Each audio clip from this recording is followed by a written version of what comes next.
Bonjour et bienvenue dans cette vidéo consacrée au sculpteur français Antoine Bourdelle, dans laquelle je vais insister sur une petite partie de sa carrière.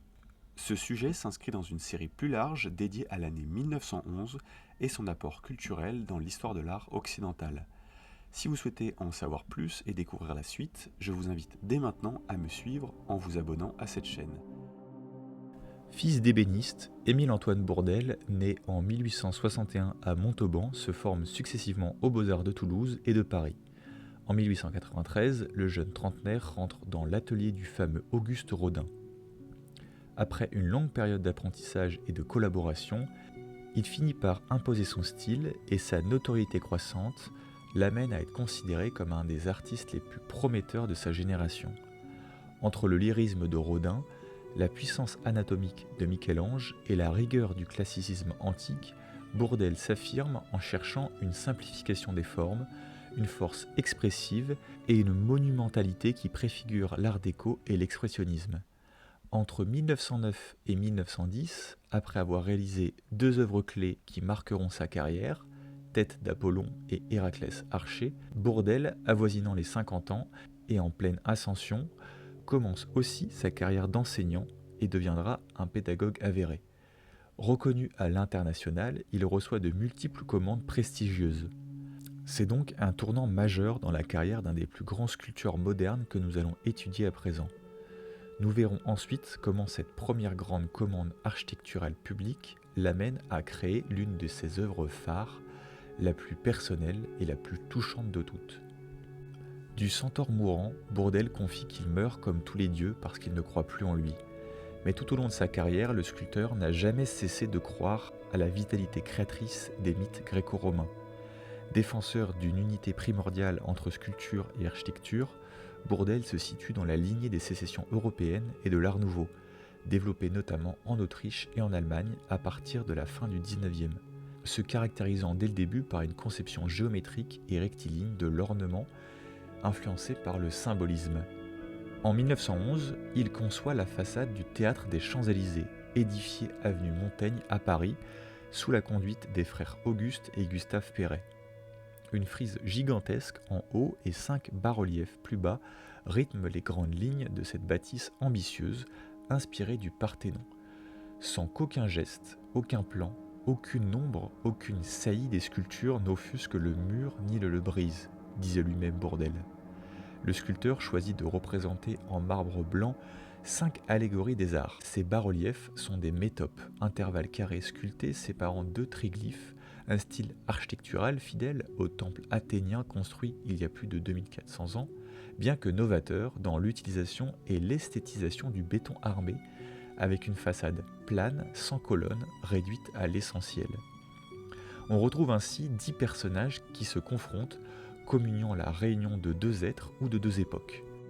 La sculpture et l'architecture s'unissent pour symboliser la réussite du bâtiment, la comédie, deux jeunes femmes s'échangeant gaiement leurs masques, la tragédie évoque la figure d'Iphigénie offerte en sacrifice à la déesse Artémis, la musique, un faune joueur de syrinx fait face à une violoniste, et enfin la danse, où l'on retrouve deux figures importantes de l'époque, Václav Nijinsky et Isadora Duncan, une communion utopique et désarticulée entre les deux danseurs et chorégraphes russes. Le sculpteur simplifie certaines formes pour en mettre d'autres en avant. Les visages sont individualisés dans leurs expressions, mais leurs traits qui s'inscrivent dans un tout au service d'une harmonie eurythmique. L'eurythmie est le souhait d'un équilibre résultant d'un agencement heureux, une symbiose entre le corps et l'esprit, comme l'exprime le philosophe et écrivain allemand Nietzsche dans Ainsi parlait Zarathustra. Par le chant et la danse, l'homme manifeste son appartenance à une communauté supérieure. Il a désappris de marcher et de parler, et dansant, il est sur le point de s'envoler dans les airs. Ses gestes disent son ensorcellement, il se sent Dieu, il circule lui-même extasié, soulevé, ainsi qu'il a vu dans ses rêves marcher les dieux. Quant à la frise, en 3 parties, elle incarne au centre Apollon et sa méditation avec de part et d'autre les 9 muses qui accourent, une nouvelle fois inspirées par sa fascination envers les danses libres, naturelles et fluides d'Isadora Duncan, amateur aguerri elle aussi de la Grèce antique. En 3 semaines et 13 esquisses, il dessine la façade du nouveau temple de la musique. L'approche horizontale de Perret est abandonnée au profit d'une cadence verticale, rythmée par de hautes baies. L'élève de Rodin cherche à ce que les figures de la frise et ses 5 bas-reliefs se rapprochent le plus possible de la sérénité blanche du mur, en accord avec l'aplomb calme et majestueux de ce temple moderne. Le 13 juillet 1911, Bourdelle est officiellement chargé de décorer la façade et les fresques de l'atrium du théâtre des Champs-Élysées. À l'intérieur, nous retrouvons aussi des fresques commandées aux Naby, Maurice Denis et Édouard Vuillard. Entre tradition et avant-garde, cette œuvre d'art total est inaugurée le 2 avril 1913. C'est le premier bâtiment public parisien à utiliser la technique du béton armé dans sa conception et sa construction. En avril 1911, Bourdelle écrit à des amis « Je médite de faire une grande figure pour n'en pas perdre l'habitude, et cela sans hâte car j'ai des modèles prêts pour 10 ans. » Cette nouvelle méditation donne corps au centaure mourant dont il existe 2 versions, l'une barbue, l'autre imberbe. Ce chef-d'œuvre est la transposition de la mort du dernier centaure, une fresque à laquelle Bourdelle travaille alors pour le théâtre des Champs-Élysées et qu'il avoue comme la plus proche de sa sensibilité. Elle révèle en effet toute la charge symbolique dont le sculpteur investit la figure de l'homme-cheval, véritable double du créateur aux prises avec la matière. Dans la première étude modelée en 1911, on retrouve la figure du centaure, mais la transcription en ronde-bosse conduit le sculpteur à modifier la position des bras et à ajouter une lyre. Cette étude séduit le maire argentin Jorge Lavallée-Cobo qui passe commande d'une version monumentale en bronze pour la ville de Buenos Aires. C'est enfin en 1914 que Bourdelle, après la mise au point d'un modèle intermédiaire, met fin au modèle en terre à grandeur définitive avant de passer au moulage. Fondue en 1915, la première épreuve en bronze gagne en 1916 Buenos Aires où elle se trouve toujours. Cet être hybride, mi-homme, mi-cheval, est une œuvre symbolique qui évoque le destin de l'artiste devant composer avec la matière et l'esprit, dont le cheval et l'homme sont les métaphores. Son bras droit s'appuie sur cet instrument à cordes disposé sur sa croupe.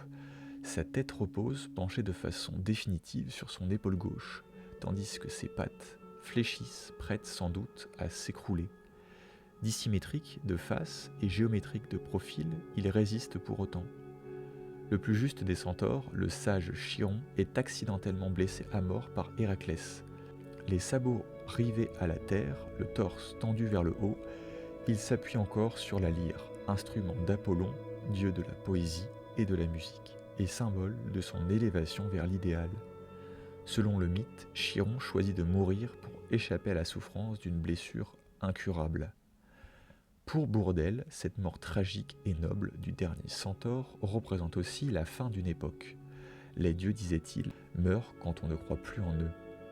Née d'un désir impérieux d'architecturer les formes, cette figure mythologique est marquée par l'allongement du torse et par l'étirement du bras et du cou. En s'imprégnant de la géométrie et en insistant sur la tension des lignes, Bourdelle parvient à donner à cet être une expression singulière, à la fois sensuelle et mélancolique.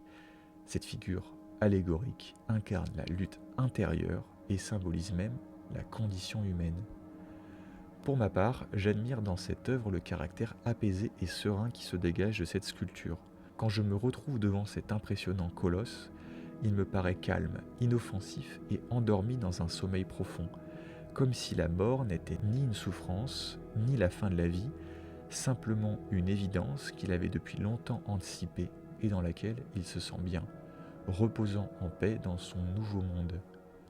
Lorsque Bourdelle s'éteint le 1er octobre 1929, son cercueil est déposé sous le plâtre de la créature fabuleuse, que sa veuve a rapatrié dans l'atelier du sculpteur. Le centaure mourant prend une signification nouvelle.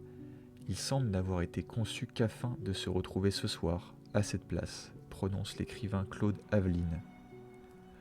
Vous pouvez retrouver cet endroit unique, accessible pour tout le monde gratuitement, au musée Bourdelle, situé dans le 15e arrondissement de Paris, près de la gare Montparnasse. Merci beaucoup d'avoir regardé cette vidéo jusqu'au bout. Si elle vous a plu, n'hésitez pas à me laisser un commentaire, à la partager à des proches ou tout simplement à aimer cette vidéo.